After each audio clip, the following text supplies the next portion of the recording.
Şimdi ne edeceğiz beyim? Dragos'u Ertuğrul'un elinden mi bırakacağız? Ertuğrul onu yaşatmayacaktır. Zaten konuşsa da, konuşmasa da ölecek. Tek ümidi biziz. Dragos'u kurtarmaya mecburuz Baturalp. Eğer ölmeden önce bizi ifşa ederse, Albaslı olduğumuz ortaya çıkarsa, işte o vakit bizi bu topraklardan silerler. Bu sonumuz olur. Sadece bizim sonumuz olsa iyi. Umuroğulları obasında taş üstünde taş, omuz üstünde baş bırakmazlar. Ertuğrul'un gazabı bütün obayı kavurur. Söğüt'ten onu çıkarmamız imkansızdır beyim. Ertuğrul peşimizi bırakmaz. Bırakmaz. Lakin yaşarsa. Dragos'u kurtarırken Ertuğrul'un da işini bitireceğiz. Bu bizim son şansımız.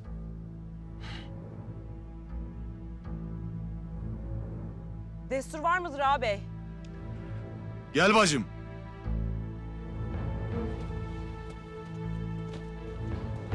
Müsaadenle beyim.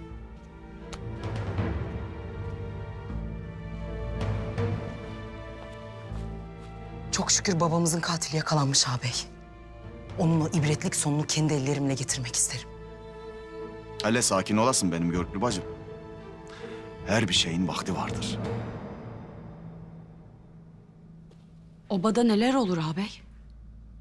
Daha evvel hiç görmediğim yaralı insanlar gelip gider. Adı üstünde Elbilge. Yaralıdır. Şifasını bulur gider. Üstüne düşmeyesin. Şifa çadırına girmek istedim. Baturalp müsaade etmedi. Buyruğum varmış. Ne vakittir benim buyruğum bana sorulur oldu. Buyruğunu değil, şifa çadırındaki adamı sorarım. Kimdir, necidir? Onu bilmek dileğim. Kıt aklınla beylik işlerine karışmayasın. Baturalp sana izah etmiş. Daha ne üstelersin? Bir değil, iki değil. Ne vakit sana soru sorsam geçiştirirsin. Beylik töresinde oba hatunlarından gizli iş çevirmek var mıdır?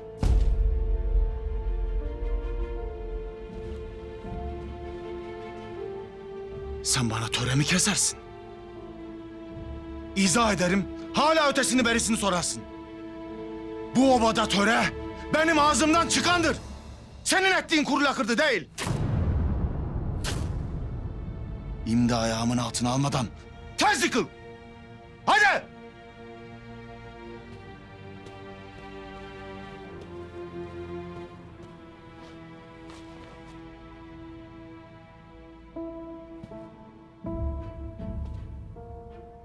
Ablam bazı şeyleri yavaş yavaş anlamaya başlamıştır ağabey.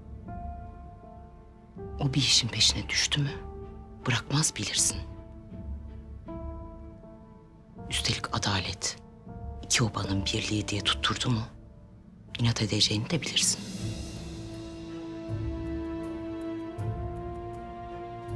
Kuşkularını Ertuğrul Bey'e taşırsa o da bu işin peşine düşecektir.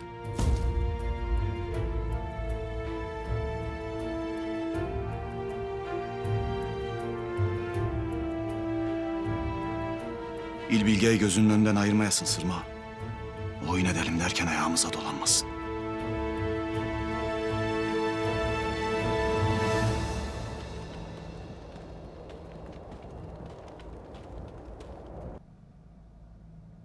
Sana buyruğa itaatsizlik affedilmez dedim. Aklını başına devşirmen gerekirken hata üstüne hata ekledin Bamsı.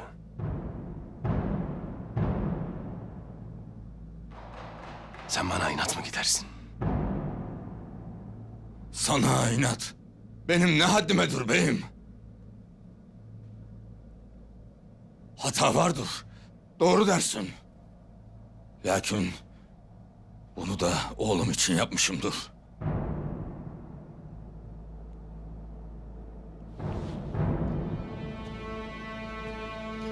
Yahu sen oğlunu düşünürdün de biz senin oğlunu onların eline mi bırakacaktık? Sana neyin ne olduğunu izah etmedim mi ben Bamsı? Kendi oğlumdan misal vermedim mi? Bu işin içinde oyun var dedim, demedim mi? Peşinden Turgut'u gönderdim, onları da atlatıp yine kendi bildiğini ettin.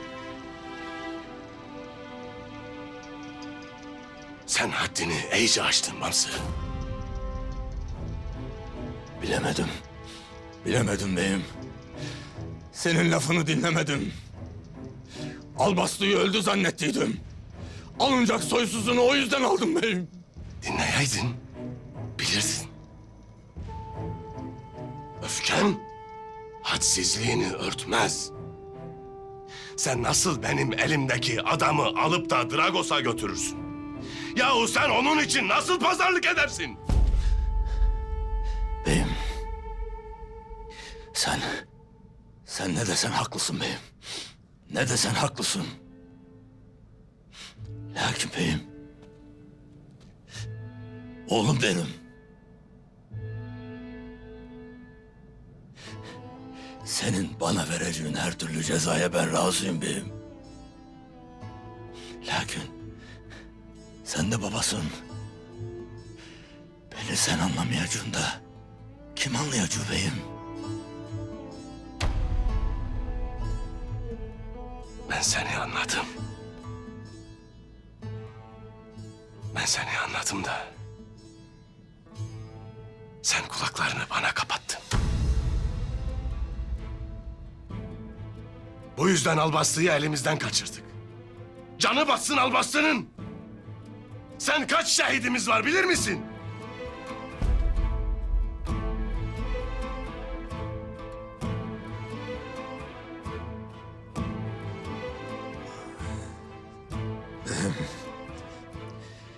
Gayrı ben bu utançla yaşayamam beyim.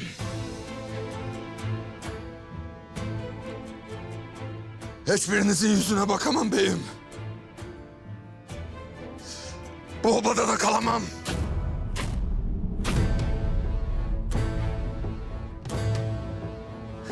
Beyim, ben çadırımı toplayıp gideceğim buralardan. Yine mi başına buyrukluk edeceksin Bamsı? Yine mi bildiğini okuyacaksın?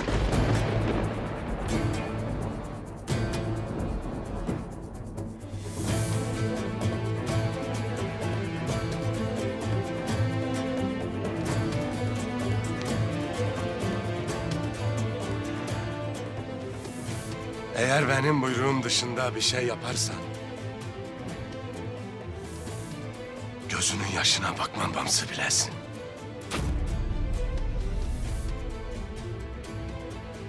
Şimdi git çadırına. Evvela kendi pişmanlığın içinde kavrul. Kendi vicdanın sana vereceği dersi versin. Ondan sonra ben sana hükmümü söyleyeceğim. Eyvallah beyim. Eyvallah.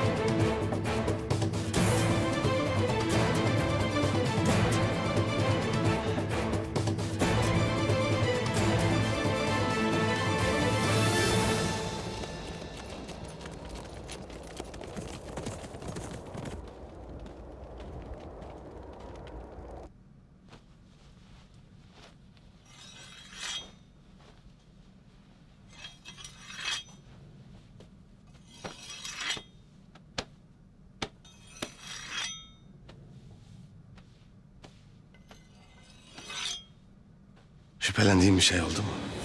İyi düşünesin hele. Biri vardı. Yüzünde belli yara izi. Kaşının üstünde kılıç yarığı gibiydi. Beni yaralamaktan imtina eder gibiydi. Ben vurulunca da kaçtı. Görsen tanır mısın İbliki Hatun? Tanırım. Biz de onu arayacağız. Sen de aklına bir şey gelirse bize haber edesin. Ederim.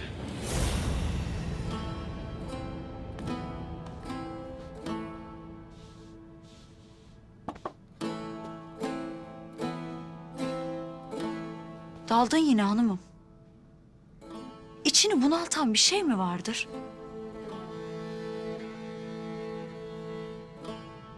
Şifa çadırındaki adamı düşünürüm. Yaralı demişlerdi, tüccarmış galiba. Tüccar falan değildir.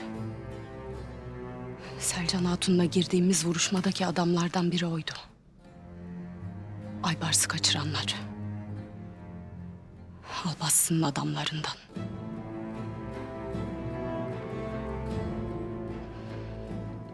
Benimle vuruşmaktan da kaçınırlardı. Madem kaçındılar, neden seni vurdular hanımım? Çok uzaktan, sırtımdan vurdular. Benim olduğumu anlayınca da kaçtılar. O adamın ağabeyimle bir alakası vardır. Çok vakittir ağabeyimi gözlerim. Geceleri çıkar. Yaralı gelir. Alpler de öyle. Şimdi de bu adam çıktı geldi.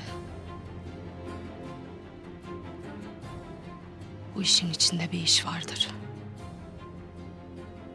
Ertuğrul Bey'e de bu adamdan bahsettim. O da kuşkulandı. Bir daha görürsen haber et dedi. Et madem hanımım. Velev ki ettim.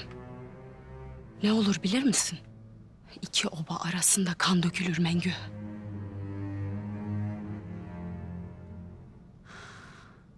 Ne edeceksin? O itin peşine düşüp vakti gelince gırtlağına çökeceğim. Destur var mıdır? Gel bacım gel.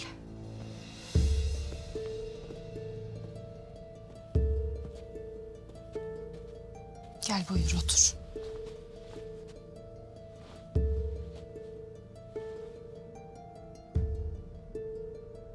Ağabeyim canını sıkmasın abla. Tavrını gördüm bacım. Altı üstü yaralı adamı sordum. Payladı beni. Sen de neden böyle şeyleri kurcalarsın ki? Adam yaralı, obaya getirilmiş. Ağabeyim zaten burnundan solur. Sen de ısrar edince sana patladı. Hem sen neden bu kadar üzerine düşersin? Burası yol geçen hanımdır. Adam umur bile değil. Bizim şifa çadırımızda ne işi var merak ettim. Hem bu kadar sinirleneceğini bilsem sorar mıyım hiç? Ağabeyim bilmez misin? Kıvılcımdan ateş alır, aleve dönüştürür. Sen dert etmeyesin. Sabah siniri kalmaz.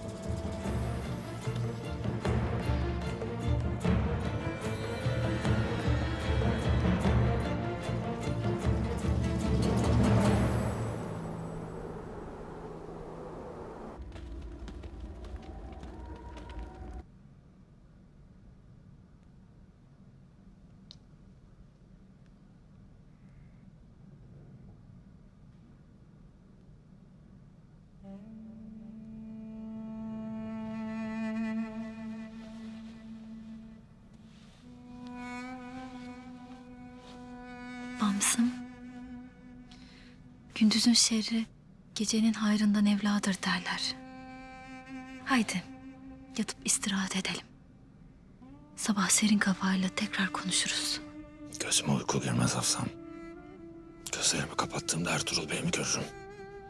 Onun laflarını, bakışlarını asla unutmam. Geldiğinden beridir kendini yedin bitirdin Bamsım. Elbet Ertuğrul Bey'imiz seni anlayacaktır. Müsterih olasın. Nasıl bırakıp giderdin ki evladını öyle? Yok Hafsam yok. Ben Ertuğrul Bey'imi dinlemedim. Halbuki o da Aybars'ım o. Benim kadar düşünürmüş. Bilemedim.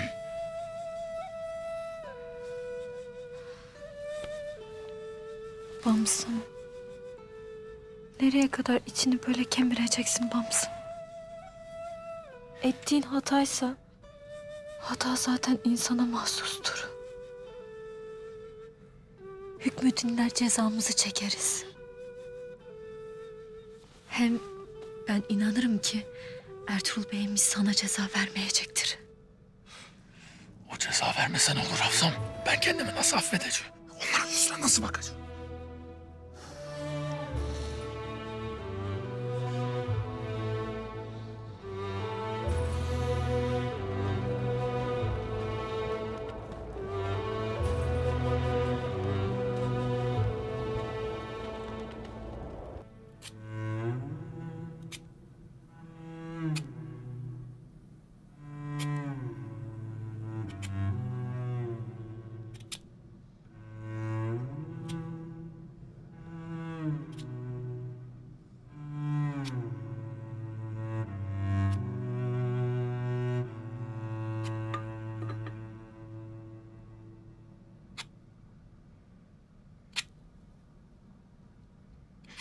Yonta yonta tüketeceksin oku Osman. Yine başın dalgın olsa gerek.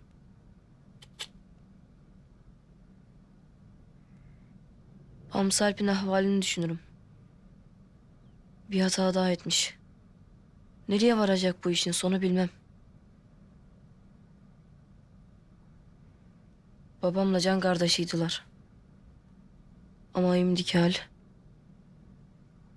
Buna hayıflanırım. Babam bu meselenin daha evvelde törelik bir mesele olduğunu söyledi. Buyruğa itaatsizlik var işin ucunda. Bize bağır basıp susmak düşer. Bakın ne der burada. Adalet barındıran töre göğün direğidir. Töre bozulursa gök yerinde duramaz. Töre bir su gibidir. Bütün ateşleri söndürür. Töreyle cihana öyle bir kut kuşağı bağlanır ki Kurtla kuzu aynı yerden su içer. Baba, Ey maşallah benim yiğitlerime. Oturun hele oturun.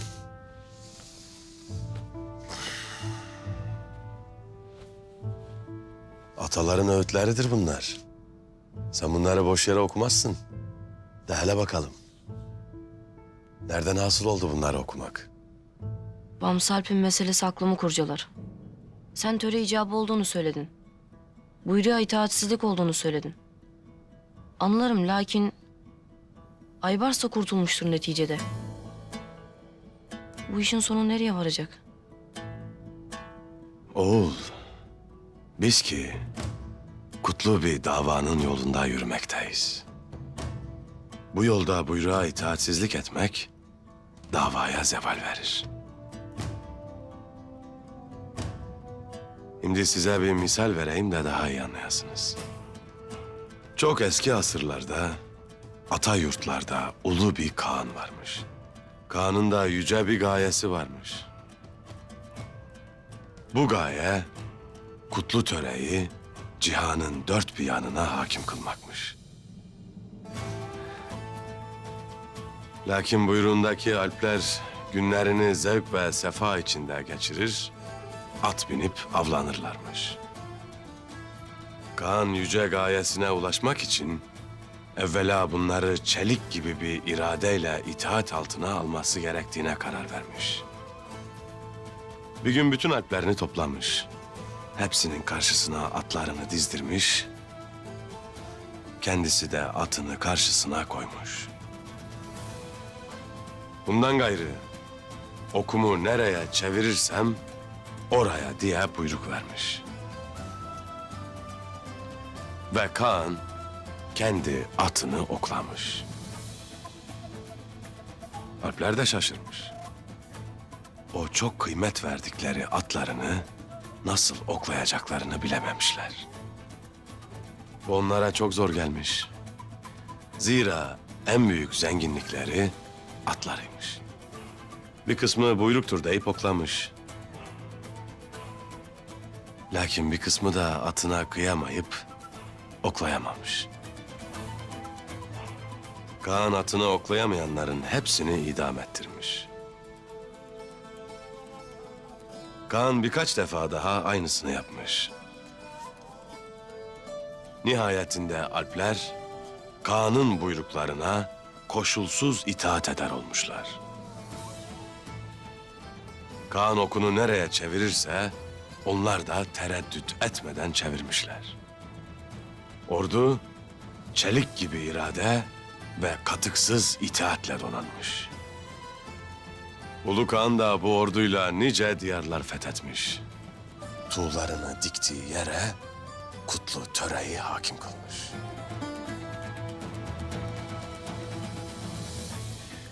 Kaan'ın Alplarına atlarını oklatmasının nedeni sadece buyruğa itaat etmelerini öğrenmeleri için midir baba? Yalnız onun için değildir elbet oğul. Alplerin cihandaki en büyük zenginlikleri atlarıymış. Kaan onların iradelerini sınamış aslında. Onların atlarını oklatmış ki cihan zenginliklerinden feragat etsinler. Nefslerini yensinler, kendilerini yalnızca yüce gayeye adasınlar. Hasbi yiğidin en büyük varlığı davasıdır oğullarım. Bu yüce dava uğrunda cihanın göz kamaştıran bütün varlıklarından, zenginliklerinden, makamlarından ve dahi en yakınlarından vazgeçebilenler bu kutlu yolda yürüyebilir. Bu sebeple buyruğa itaat, davaya itaattir.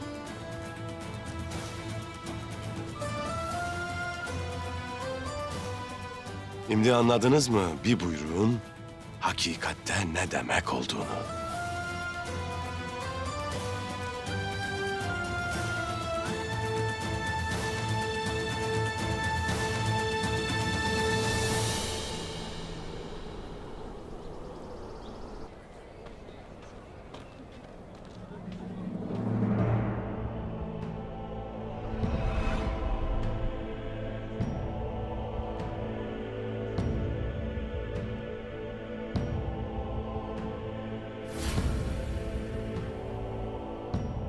Yüce İsa. Bana yardım et. Kutsal davamıza hayatını adayan bu savaşçıya yardım el uzat.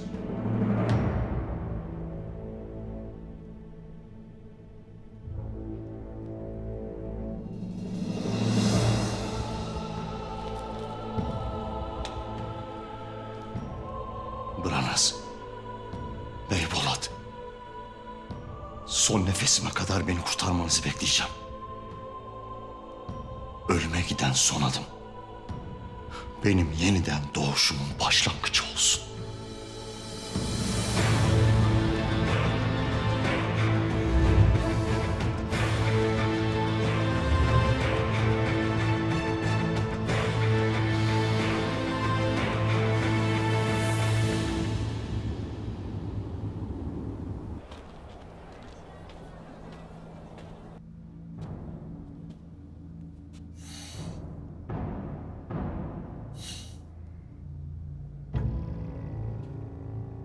Destur var mıdır ağabey? Gel Sırma.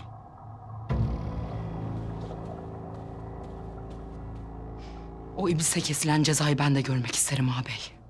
Şimdi vakti değildir bacım. Dragos keferesinin ne edeceği belli olmaz. Etmediği oyun kalmadı. O şeytanın yüzüne tükürmek isterim. Bana bunu çok görmeyesin. İçindeki yangını anlarım Sırma. O iblisin kellesini mızrağımın ucuna takıp kutlu obamıza getireceğim. İşte o vakit dilediğin kadar tükürürsün. Şimdi benim ivedi gitmem gerek.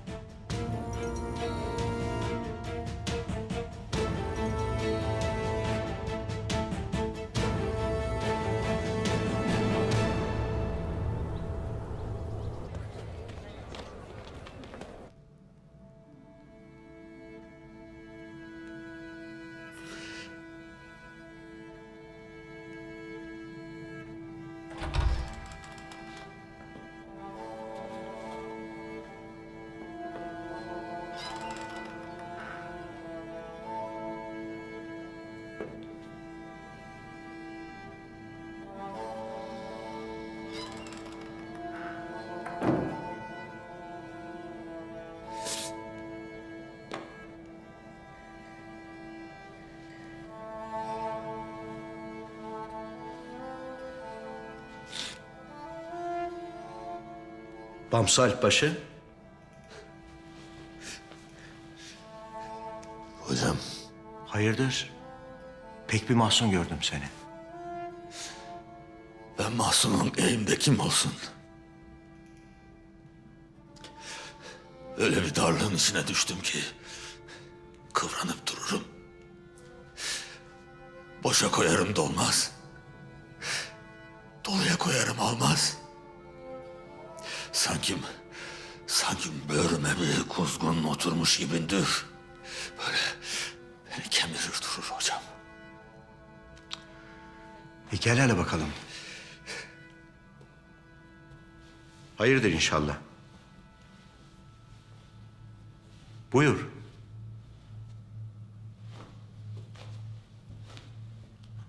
Anlat bakalım.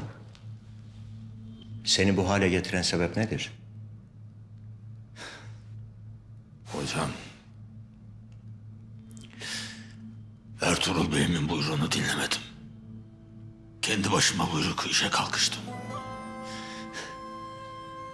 Nihayetinde ettiğim hata üzerime yığıldı. Obada kimsenin yüzüne bakamaz oldum. Sırt sırta cenk ettiğimiz Ertuğrul Bey'imin yüzüme bakası yoktur. Sen bir hata etmişsin ve hatanı kabul edip nedamet getirirsin. Bu tevbe demektir. Tevbe, kökleri kalplerde olan bir ağaca benzer. Dalları dudaklardadır. Nedamet ateşiyle ısınan gözyaşları, gönlü ıslatıp gözlerden dökülünce, o vakit tevbe ağacının dalları çiçek açar, meyve verir. Nedamet olmazsa o vakit kelimeler, cümleler kurumuş dallara döner. Hocam, bu öyle bir hata ki benim gönül gözüm bulanmıştır. Durulmaz oldu. Ben kendimi affedemem. Ertuğrul Bey'im de affetmez, öyle görürüm. Hocam, ben çok hasım gördüm. Çok cenk gördüm. Lakin vicdan cenki gibisini, pişmanlık gibisini görmedim hocam. Bamsı Alp, karamsarlık Müslümana yaraşmaz. Çünkü Allahü Teala tevvaptır, tevbeleri kabul edendir. Allahü Teala bir kulunu affederse, o vakit onun sevgisini insanların kalplerine yerleştirir. Çünkü kalpler Allahü Teala'nın kudret elindedir. Madem ki yüreğin nedamet ateşiyle yanmış, gözlerin kızarmış, demek ki Allahü Teala sana tevbeyi nasip etmiş. Sana tevbeyi nasip eden Allahü Teala, sana dargın olanların kalplerine de muhabbetini ihsan eder.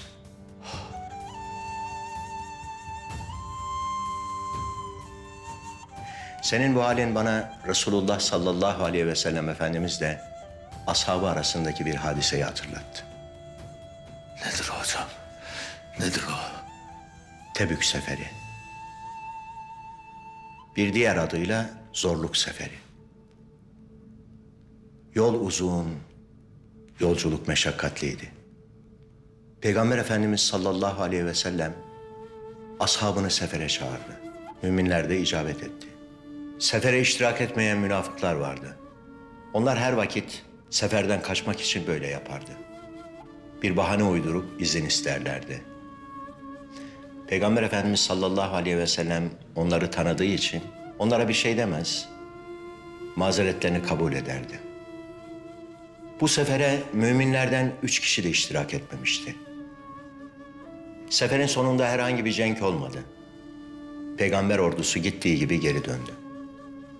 Sefere iştirak etmeyen münafıklardan bazıları Peygamber Efendimiz sallallahu aleyhi ve selleme mazeretlerini beyan ettiler. Bu üç mümin Peygamber Efendimiz'e sefere iştirak etmemelerinin herhangi bir sebebi olmadığını söyleyip af istediler. Peygamber Efendimiz sallallahu aleyhi ve sellem bu üç müminin affını Allah'a havale etti. Efendimiz onlarla konuşmadı. Onlara selam bile vermedi. Konuştuğunda nefes bile almadan dinlediğin peygamberin, gözlerine baktığında canına can katıldığı peygamberin, o nur yüzünü seyretmeye doyamadığın peygamberin seninle konuşmuyor, sana bakmıyor, sana yüzünü çevirmiyor. Tahayyül edebilir misin? Buna can nasıl dayanır?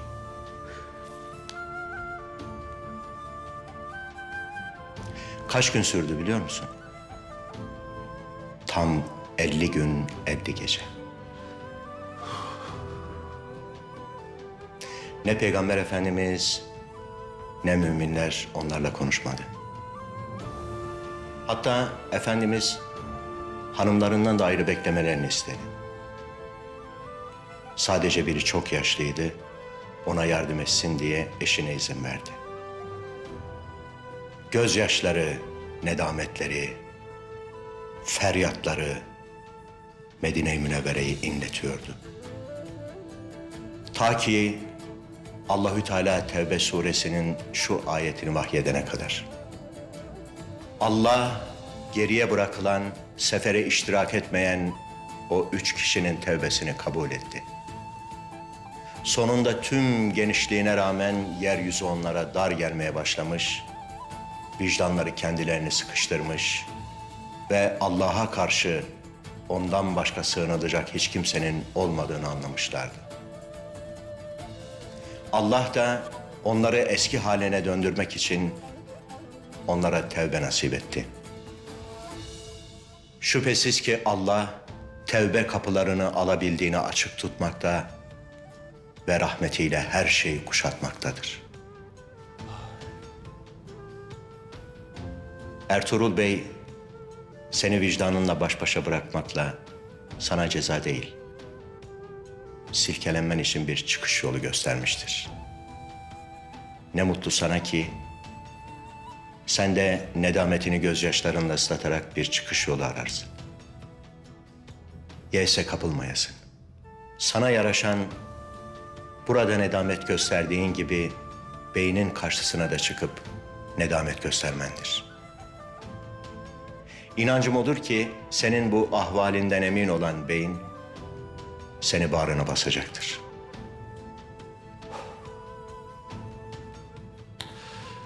İnşallah hocam. İnşallah. Allah senden razı olsun hocam. Allah hepimizden razı olsun.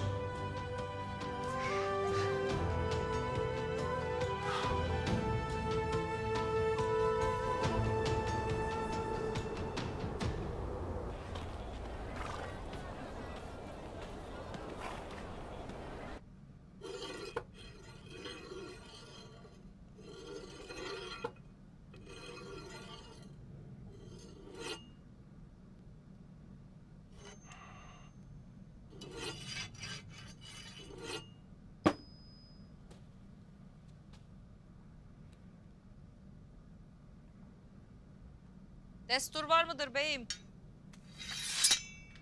Gel hele Selcan Hatun.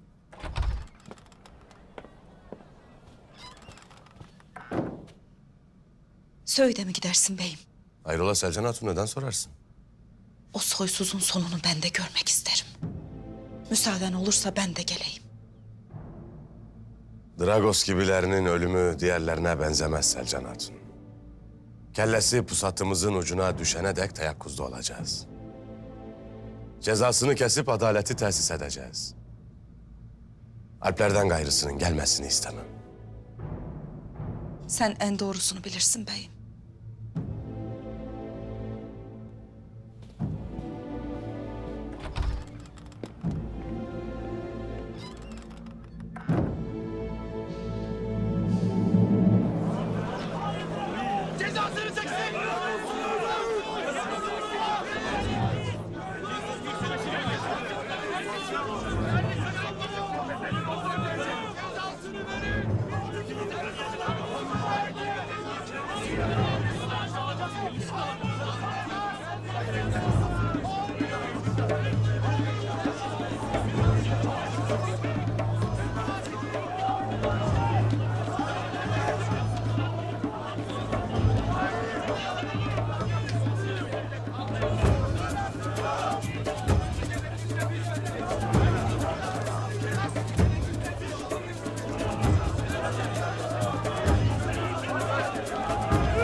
işaretini beklemeden kimse harekete geçmeyecek. Merak etmesin beyim. Ne edeceğimizi iyice belledik.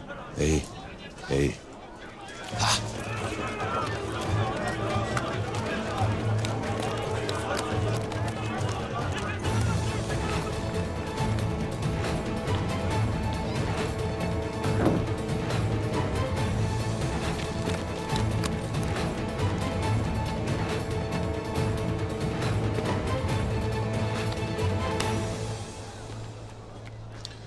Alplerin meydanda beklerler.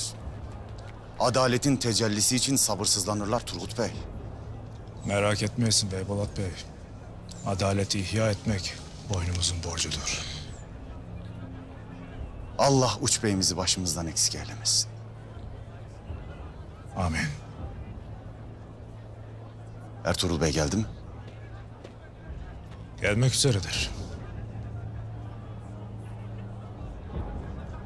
Ertuğrul Bey o itten öğrenmek istediklerini öğrendi mi Turgut Bey? Ağzından tek bir kelime dahi çıkmadı.